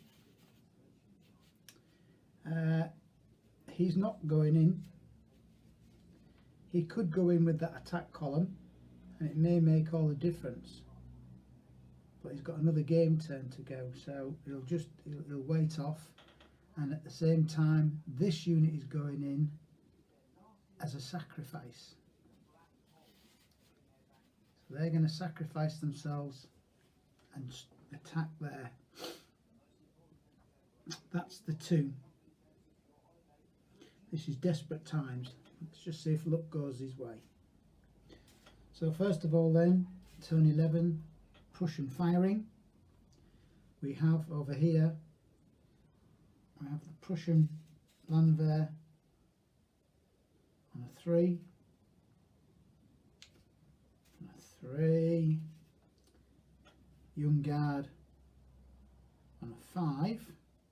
Young Guard are shaken down to a 4. Prussians have got fire support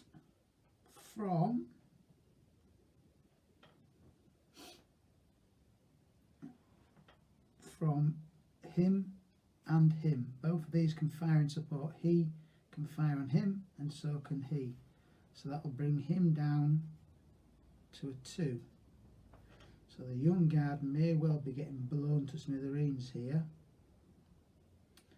Let's just wait and see what happens then.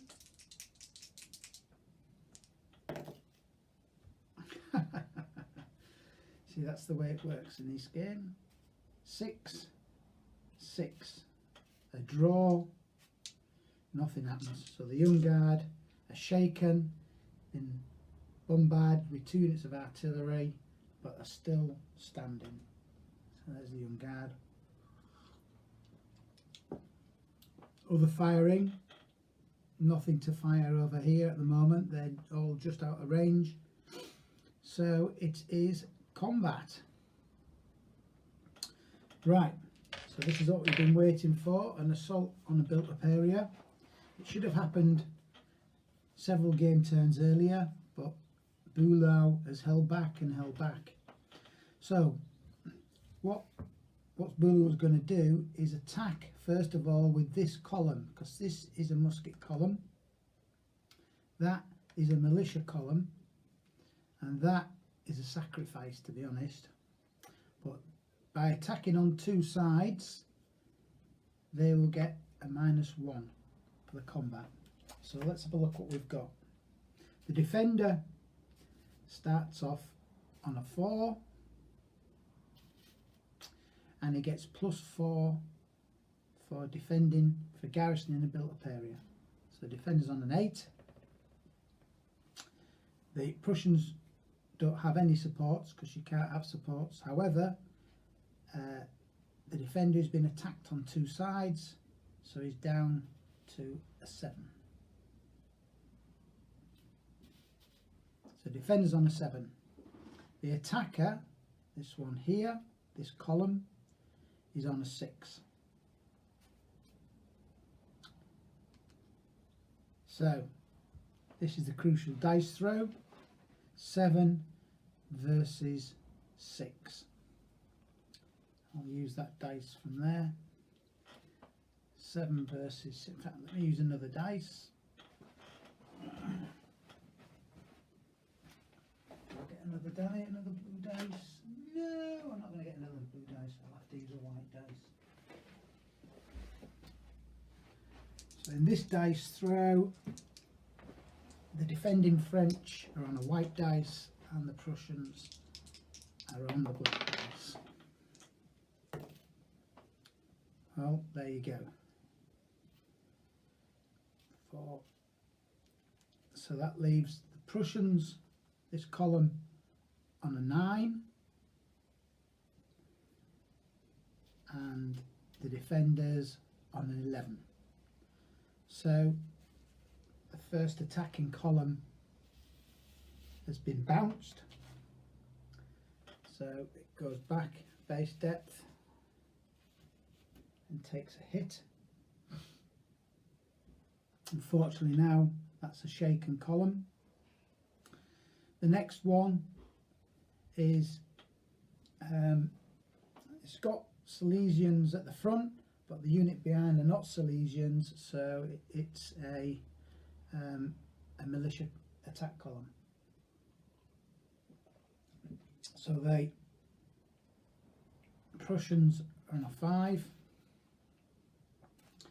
defender on a 7, same as before, because that one is still attacking on 2 sides. So here we try again, 5 versus 7. White dice is French. Oh, that's 6. That there is 12-6.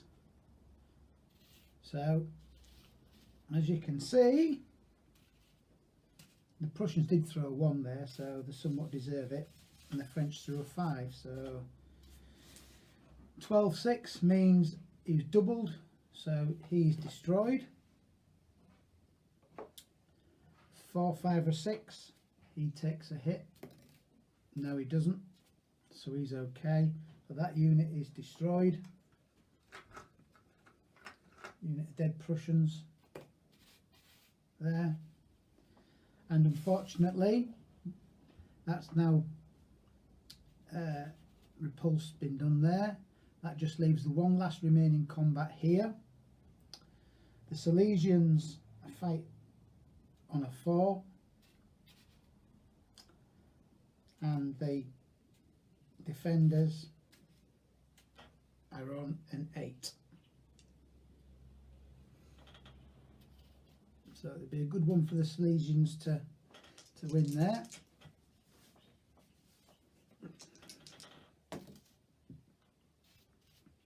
And I'm afraid they don't, believe it or not. There we go, 10-5. The Silesians are doubled. Silesians have already got a hit, so they are destroyed.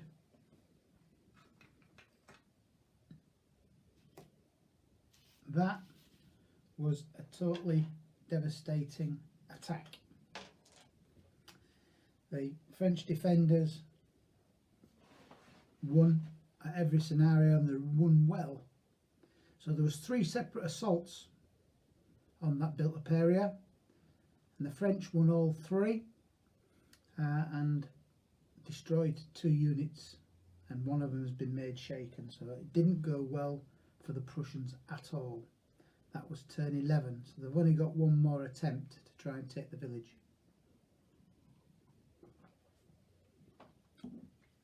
Over to the French. Lobau throws a 6 for his cap dice.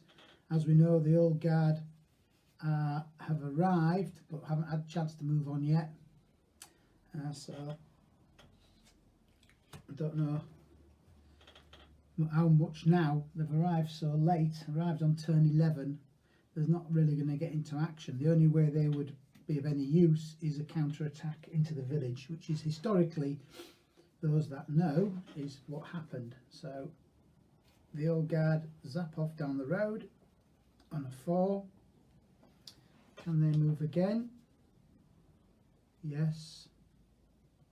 No.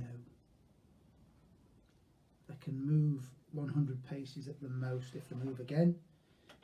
How far are they away? So they're not going to have any real value, I don't think. We'll see. They might just move 100 paces, so we'll do that.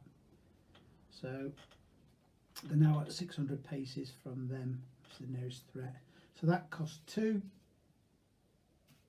Lobau's now down to 4 actions. So what he's going to do here is, with this one here, sensible thing is to get away from the artillery. So he's going to have to move away backwards because he's in his zone of control, so he'll move. You're going to have to do that, which doesn't get him away fully, but at least partly away, so he'll do that anyway. That leaves him with 3.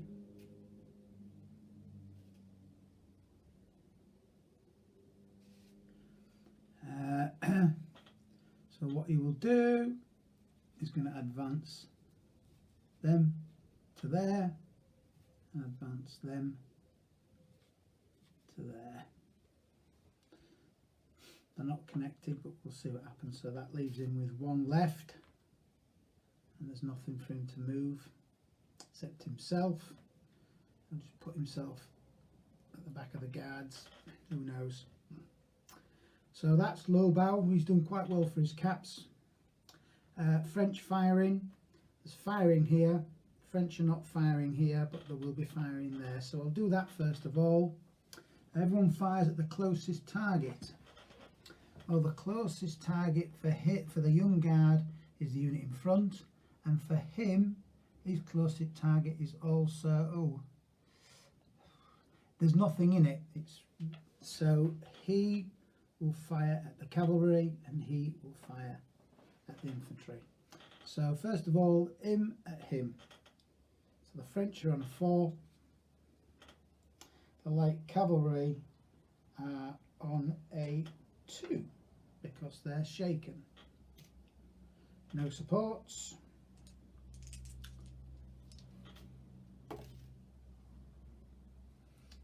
Okay, that's 6, 5. I'm afraid the Prussian cavalry, Silesians, done very well, but they've been shot to pieces, and the remains of them have retired to the rear.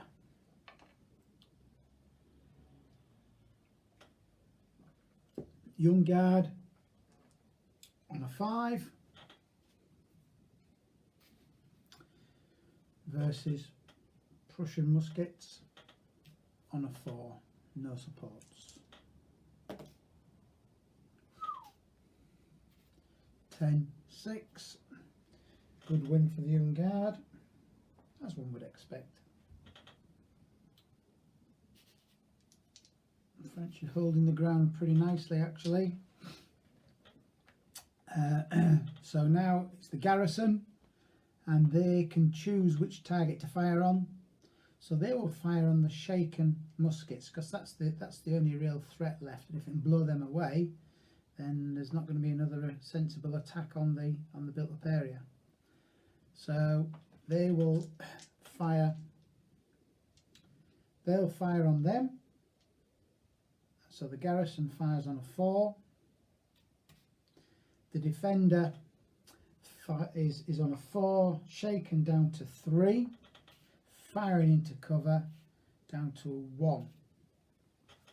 However, the Prussians have got 1 support there and 1 support there, firing into the village.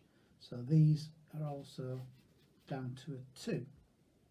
In fact, this unit of artillery also can fire in support.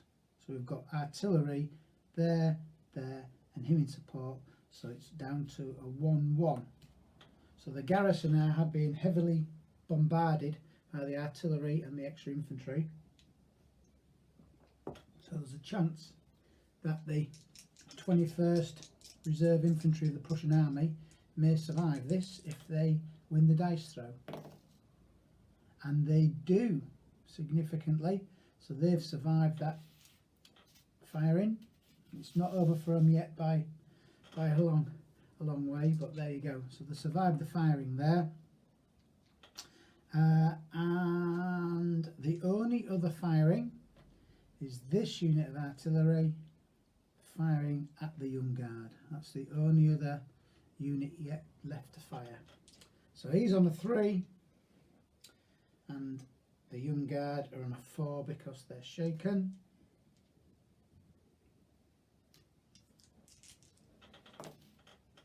6-6. They win. Young Guard shake off the artillery fire, no problems.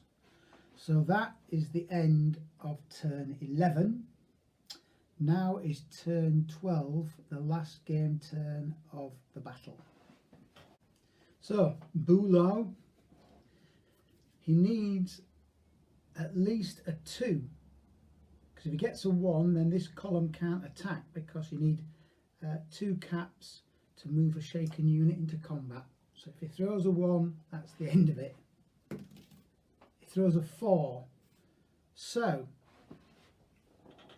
with a 4 he throws the column in, and Bülow himself is going in to try and compensate for the shaken column.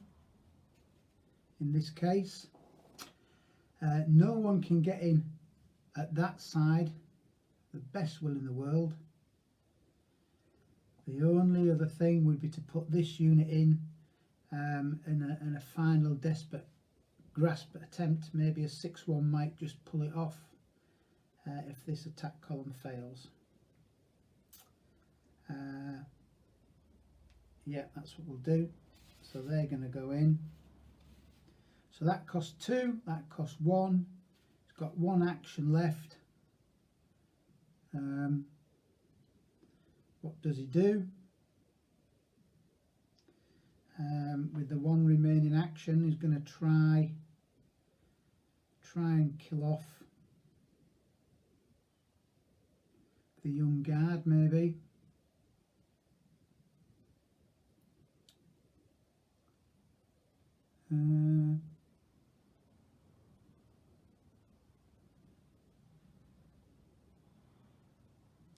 Makes sense.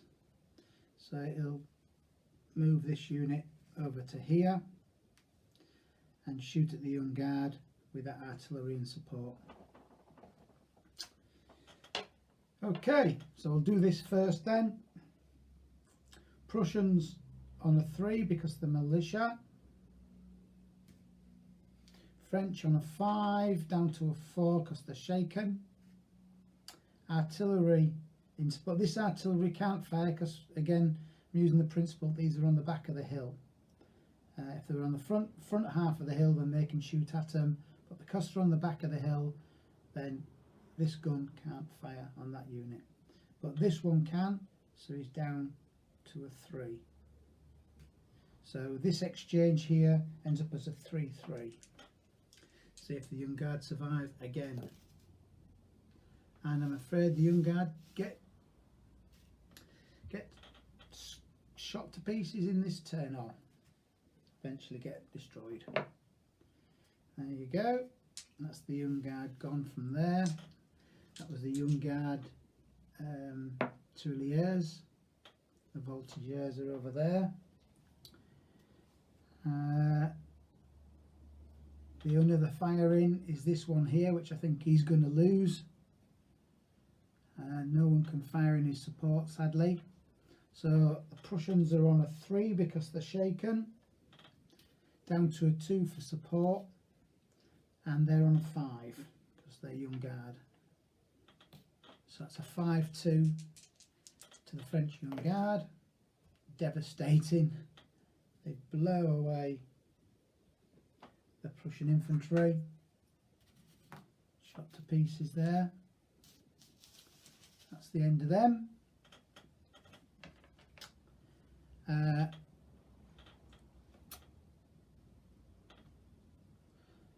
How many Prussians have been killed? 1, 2, 3, 4, 5.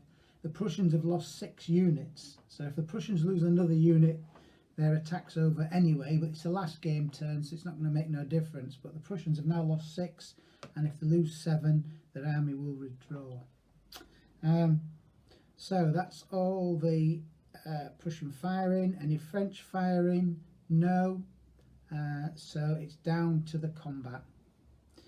So there's this attack column, shaken column, with Bülow inspiring the column, and we have a single militia column there. I'll do that one first. it won't make no difference because they're only being attacked on one side. So I'll do that little chance at desperate chance. No, I'll do the column first. So the attack column is a 7. Sorry, a 5. Beg your pardon, 7. It's a shaken column, so it's a 3. But because it's an attack column, it's up to a 5. So it's on a 5. It's got the support of the general, so it's on a 6. The defender, as we know from previous assaults, the defender is on an 8. So that's 8, 6. Again, there's a chance, but we'll see what happens. Let's see if it works. The white dice is the French dice, and the French win again. That's 12, 9. So another hit on there, so this unit is now destroyed. That unit tests 5 or 6, it takes a hit. Oh. Takes a hit. And test for general. If you get a 6, sorry, if you get a 1 is dead, 2 or 3 is odds to combat, 4, 5 or 6 is fine. He's odds to combat, so he has to move away up to 600 paces, and he's then out of action for I think it's two game turns, 2 or 4 game turns, not sure. I'll have to check, I'll have to read the rules on that one, but I don't think it's going to make any difference now. The only other attack is this one. He's militia infantry on a 3 versus 8. So if you get a 6-1, they've succeeded, because that would make that 9, and that would make that, oh no, it's be a draw. The best he's going to get is a draw on a 6 with the 6-1. So there you go. But it doesn't. That's 8 versus 13. So there you see, he's bounced back. He takes a hit. That's the end of the French turn. It's now the another one died there. It's now the French phase of the last game turn. There's nothing the French want to do, because they've effectively they've won anyway now, and therefore we're at the end of the game. 12 game turns. As you saw, we had several assaults on the village. Every single assault failed. So the point is, though, the assaults have only got to succeed once. If they win the combat, the defender is destroyed, the attacker moves inside the built-up area, and then another story starts. But every single assault failed. Sometimes when you play this, you attack first time, the dice go your way, straight in, occupy built-up area. You can't tell, but as you saw from this battle that I've just fought, attacking the built-up area has been an absolute massacre, virtually a massacre for the Prussians. You can see by the casualties here, I'll swing the camera around so you can have a good look, but 7 units of Prussians have been destroyed for the loss of 3 units, 4 units of French. I didn't place the French Young Guard. French Young Guard died on the hill.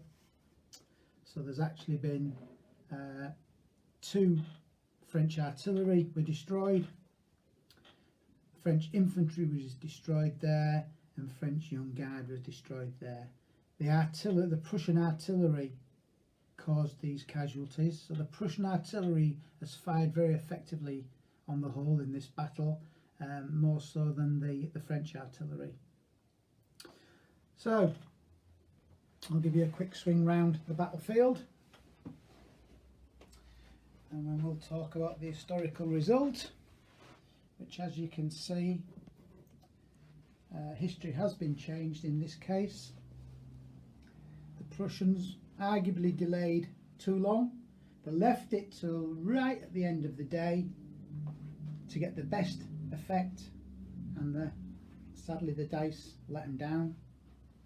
Swinging around the battlefield now, just having a look there, see all the casualties.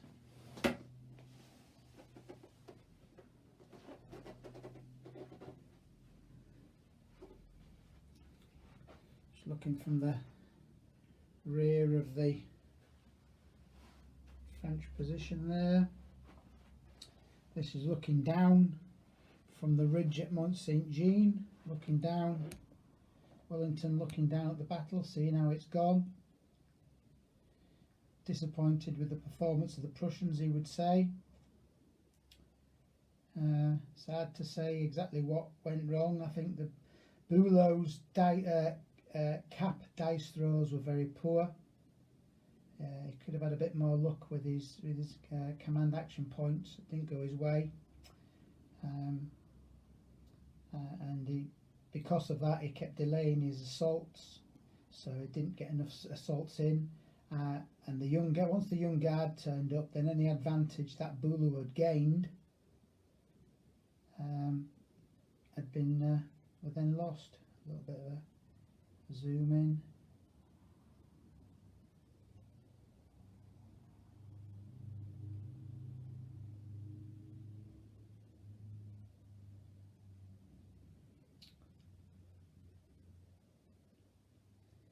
And again, as with all our DBN battles, if you were to play this scenario again, you'd probably get a completely different result, because every time you play DBN, the battle goes different in a different way. Several units, the reinforcements of the Prussians never even got into action. They never saw any action, which historically is what often happens. So there we have it. If anyone has any specific questions on attacking a built-up area, please feel free to get in touch. Other than that, thank you all for watching. Goodbye.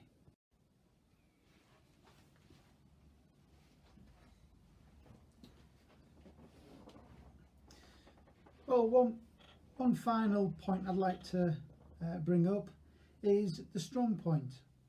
As we know, in today's battle, the Prussians never ever got round to attacking the church, which is the strong point. But I just thought I'd take this opportunity to explain to you what would and should happen. The rules stipulate that if a built-up area is adjacent to a strong point, and that strong point is owned by the enemy, then that will reduce the fighting value of the strong point by 1.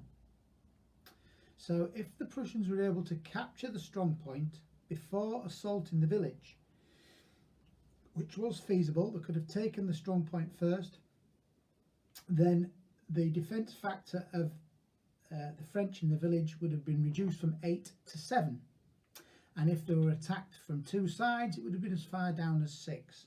So it would have been worth trying to take the village, because the village is easier, the strong point is easier to take than the BUA. So that's how that works.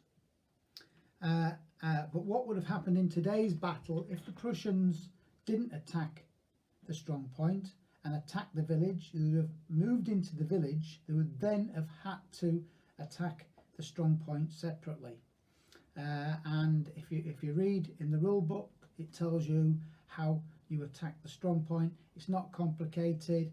Basically, the strong point has a intrinsic defense factor of 5, combat factor of 5, and that's non-adjustable, and it can only be attacked by a maximum of 1 unit because it's a small feature. The most that can attack it is 1 single unit. So it gets in there, and if the unit inside is attacking the church from in the village, you would then fight that separately. It all works out quite easily, but that just explains that if one side occupies the built-up area and the other side occupies the garrison, then the two can affect each other. And vice versa. If this is garrisoned, it's got to be garrisoned. If this is garrisoned and the defender owns that, then that would reduce the defense factor of the combat factor of the strong point. I just thought I'd just briefly explain that, but it's all quite easily explained in the rules, and it works quite easily and it works quite well, and it's all a little bit extra fun. Thank you very much.